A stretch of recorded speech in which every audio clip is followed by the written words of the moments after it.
and Southwest region, Deputy Minister, Ministry of Planning, Housing and Infrastructure, Maldives, Minister of State for Finance, Sri Lanka, Secretary General SAARC, UN officials, Secretary Planning, Chairperson, Board of Governors, STPI, distinguished delegates from South and Southwest Asian countries, Excellencies, ladies and gentlemen, Assalamu alaikum, and good afternoon, everyone. I welcome all the UNESCAP participants from Southwest Asian countries, Iran, Turkey, Bhutan, Sri Lanka, Nepal, Bangladesh, India, and Maldives to Pakistan.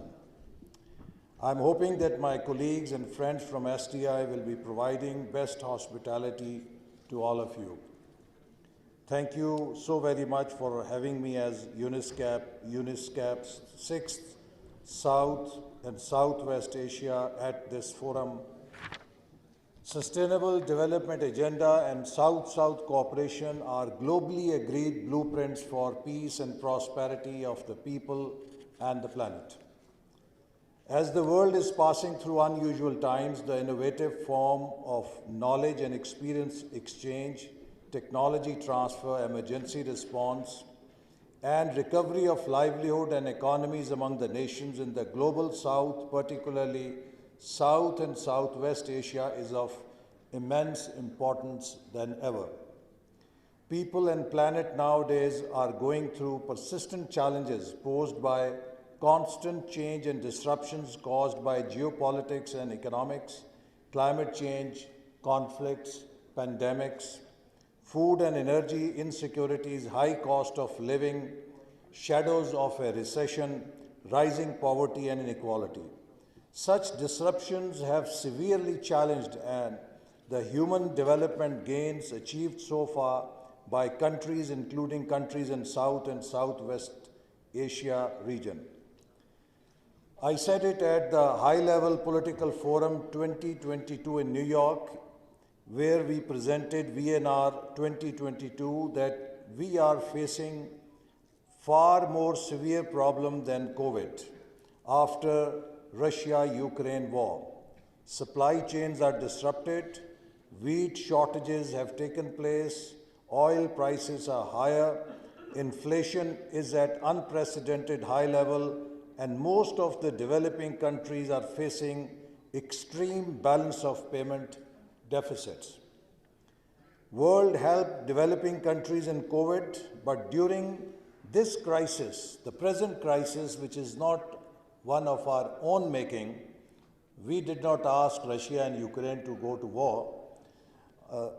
There is rather more pressure on the developing world to reduce expenditures and increase taxation, to reduce fiscal deficits, depreciated exchange rates, and remove subsidies to offset the effects of the war that have been imposed on the global economy. Similarly, none of the developing countries flushed billions of dollars in subsidies during pandemic, which has caused record inflation today. I propose from this platform to have one voice of Southwest Asian and South and other developing countries, that during this crisis time, developing countries need a relief in terms of debt swaps, debt relief, debt rescheduling, to combat the extreme suffering that they are facing today. The global financial institutions need to provide longer-term concessionary loans at AAA rating, which means close to zero markup rate for 25 to 30 years, to help developing world build resilient economic, social, and environmental infrastructure that would help in accelerating the progress of development given by Sustainable Development Goals and mitigating the effects of climate disasters. Ladies and gentlemen, SDGs are encompassing phenomena. The principle of leaving no one behind entails inclusivity and reach out the furthest behind. The beauty of SDGs agenda is to include everyone, particularly for marginalized and vulnerable segments of the society.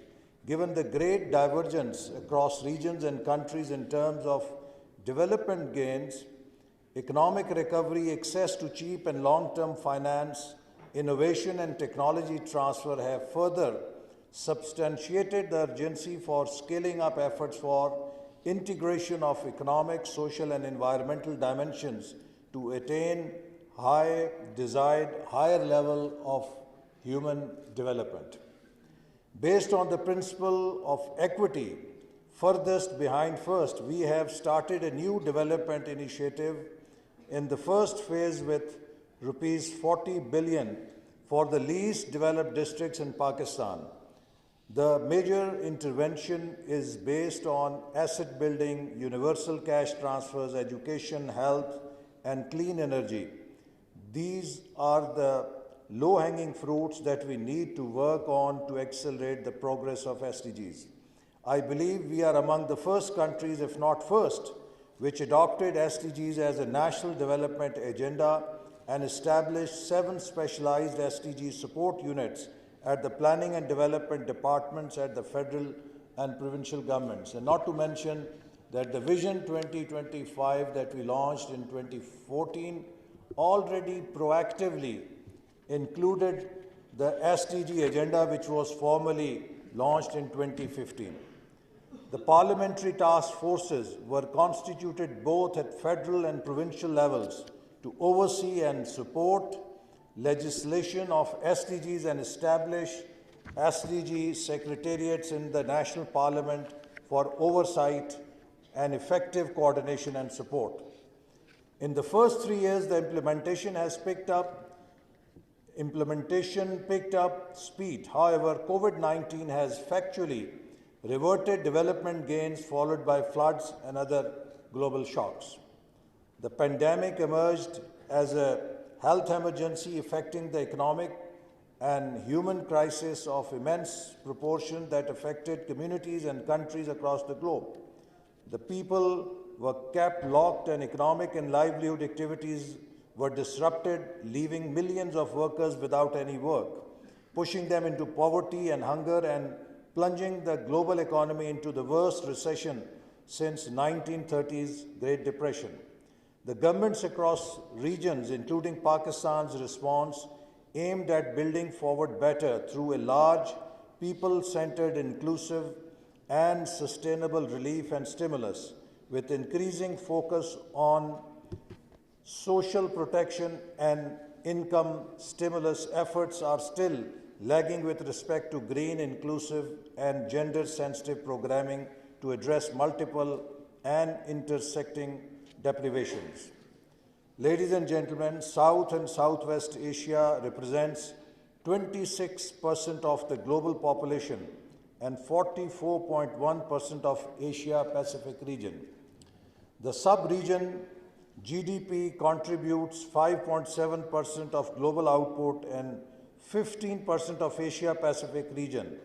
South-Southwest Asia region has caused less than 9% of global greenhouse gas emissions and 16% of Asia-Pacific. The sub-region has the highest multi-dimensional poverty ratio, almost 30% among all the sub-regions. Countries in South and Southwest Asia, constituting little over a quarter of world population and over a third of world's extreme poor people, have been severely impacted. Millions have lost their jobs, poverty and inequality on rise, thus undermining the development gains so far made by South Asian countries, particularly towards achieving sustainable development goals. And let me say that, South Asia has a lot common with UN, because we have many UNs in South Asia: uneducated, unhealthy, unbankable, unemployed. So name any majority of them live in South Asia. But look at South Asia, one of the least integrated regions of the world. Today, regionalization is a major driver of development, whether economic or social. And South Asia cannot even host a summit from 2016. For last 6 years, we are not able to agree when to hold the SAARC summit. And with all respect, we are all South Asian countries, and we owe it to our people that instead of fighting wars, we collectively fight war against poverty, illiteracy, and disease, and climate disasters. And the key to South Asian cooperation, I would say, is in the hands of India due to the geography of this region. No South Asian country except for Pakistan and Afghanistan mainly can trade with each other bypassing India. So my request to Indian friends is, if only India shows a heart 1/4 the size of its geography, the problems can be solved. The pandemic caused widespread socio-economic damages across countries as shrinking economies with loss of jobs and livelihood pushed millions more people in poverty. There has been an increase in inequality within countries as vulnerable and marginalized people across countries have been hit adversely. There is a mixed picture of SDG progress in South and Southwest Asia. Despite performing well in no poverty, Goal 1, South and Southwest Asia has the highest multi-dimensional poverty ratio among all other regions, sub-regions, 29.2%.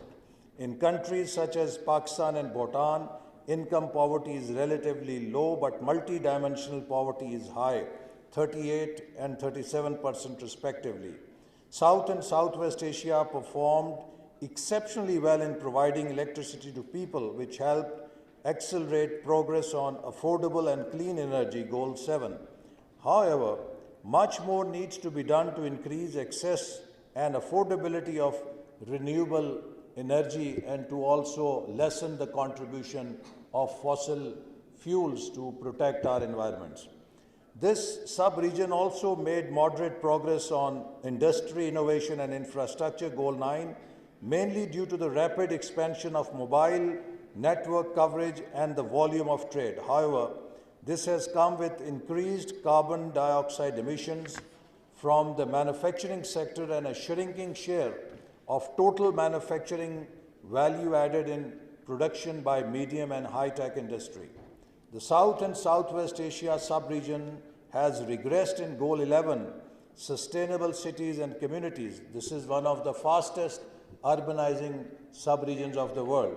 The main areas that need urgent action to reverse negative trends are air pollution in cities and human and economic loss from disasters, without which the sub-region will not achieve the 2030 targets. The South and Southwest Asia is a dynamic region with some leading developing economies that are taking innovative initiatives to achieve SDGs. This forum will surely contribute to creating an environment of cooperation and learning of the best practices and implementation strategies to accelerate the progress. Capacity building through cooperation and hand-holding will allow the South and Southwest Asia region to grow together towards a more sustainable future. Rating SDGs targets through annual performance agreement across the whole spectrum of public sector, assessing individuals and ministries' performance. This would be replicated by other member countries for better outcomes and public service delivery. There are ample opportunities of learning and replication of SDGs implementation within South and Southwest Asia. The twinning program between Pakistan and Sri Lanka is one of the best examples for sharing knowledge and peer learning during VNR 2022 preparation. The program provided opportunities to both countries to share experiences, knowledge exchange, and learn from each other. Such a mechanism for boosting regional and bilateral coordination and cooperation for SDGs implementation should be rolled out further to all different areas and themes of SDGs implementation. Bilateral exchange of knowledge ideas and lessons learned could also help in strengthening country-level cross-cooperation and learning for SDGs implementation. Innovative ideas across SDGs goals can be replicated by establishing bilateral platforms for cooperation at program and project levels. International development partners can play a critical role in creating synergies and triangulation. Ladies and gentlemen, countries including Pakistan have been facing environmental hazards and risks, thus necessitating climate adaptation and disaster risk management. It is the biggest man-made natural disaster that we are experiencing today. Pakistan ranks among the top 10 countries worldwide most affected by climate change. With due cognizance of its vulnerability, particularly in the aftermath of recent floods in the country, the government of Pakistan played an instrumental role and a leading role in historic decision of COP27 to establish the Fund for Loss and Damage caused by climate-induced disasters. The dedicated Fund for Loss and Damage will address losses and damages in developing countries such as Pakistan and others, which are particularly vulnerable to the adverse impacts of climate change. The consensus decision taken to this effect by the 27 COP in Sharm el-Sheikh, Egypt, is a momentous achievement, especially for the Group of 77 in China, as the developing countries have been demanding such a fund for the past 30 years.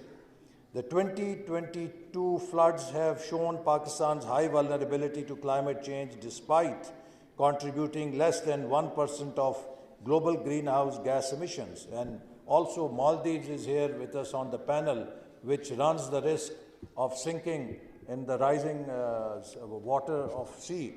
The scale of the disaster is unprecedented in Pakistan, exceeding the damage of the 2010 floods. Around 33 million people, that is 1 in 7, have been affected by the floods, including nearly 8 million displaced.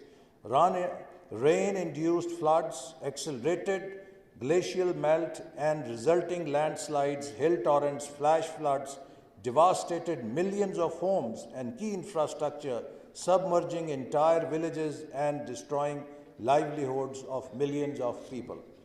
The preliminary estimates suggest that as a direct consequence of the floods, the national poverty rate will increase by 4% approximately, pushing between 8.4 to 9.1 million people into poverty.